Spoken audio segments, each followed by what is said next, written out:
দর্শক, জনগণকে সাথে নিয়ে সরকার রাজনৈতিক অবস্থান ঘোষণা করল।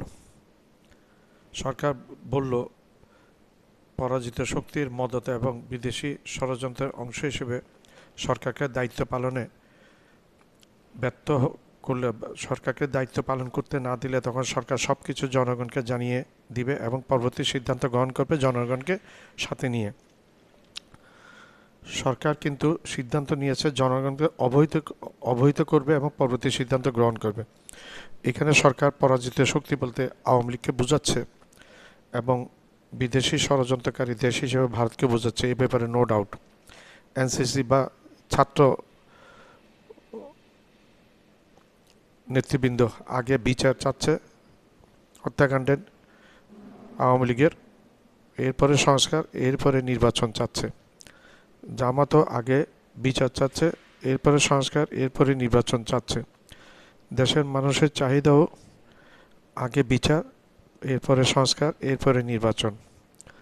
কারণ বিচার করতে সংস্কার লাগবে। সংস্কার করে শেখ হাসিনার আমলের লোকজনগুলো সবগুলো রেখে দিলে এগুলি দিয়ে এই দেশে সুস্থ নির্বাচন সম্ভব হবে না, পাতানো নির্বাচন হবে আগের মতো। ডক্টর ইউনূস সাহেব এই জন্য আগে বলেছিলেন যে উনি এই ধরনের নির্বাচন উনি করতে পারবেন না, উনি দায়িত্ব এই ধরনের নির্বাচনের নিতে পারবেন না। বিএনপি যদি আলাদাভাবে অটল থাকে তখন বিএনপি হয়ে যাবে একঘরে হয়ে যাবে। দেশের সংখ্যাগরিষ্ঠ মানুষ চায় আগে বিচার, তারপর সংস্কার, এরপরে নির্বাচন। বিএনপির দ্রুত নির্বাচনের দাবিতে অনড় থাকলে বিএনপি বাকি রাজনৈতিক দলগুলো থেকে আলাদা হয়ে যাবে এবং আপামর জনগণ থেকেও আলাদা হয়ে যাবে। হাসিনার আমলের নির্বাচন কমিশন রেখে সুষ্ঠু নির্বাচন হবে না। ডিসি, এসপি, পুরো প্রশাসন পরিবর্তন না করে সুষ্ঠু নির্বাচন হবে না, পাতানো নির্বাচন হবে। তো বিএনপির দ্রুত নির্বাচন চাওয়ার উদ্দেশ্যটা কি? বিএনপি কি পাতানো নির্বাচন চাচ্ছে?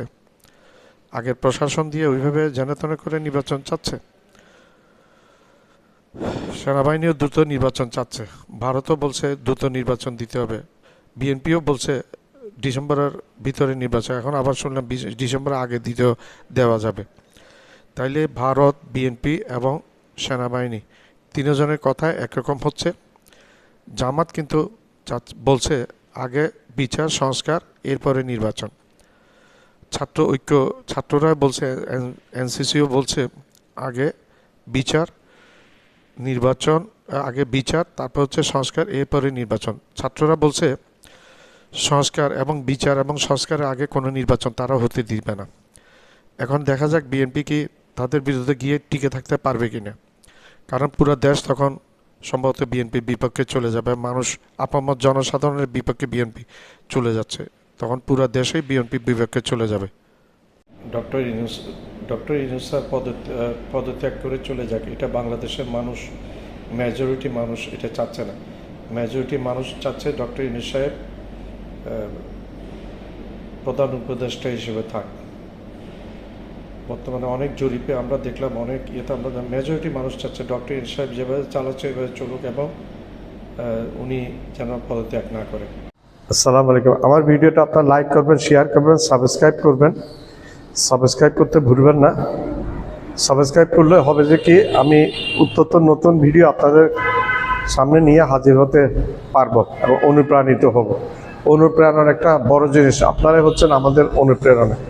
আমি কোনো পয়সার জন্য এই ভিডিওগুলো করি না, শখের বসে ভিডিওটা করি এবং আমি চাই আমার ভিডিওটা সব জায়গায় ছড়িয়ে পড়ুক।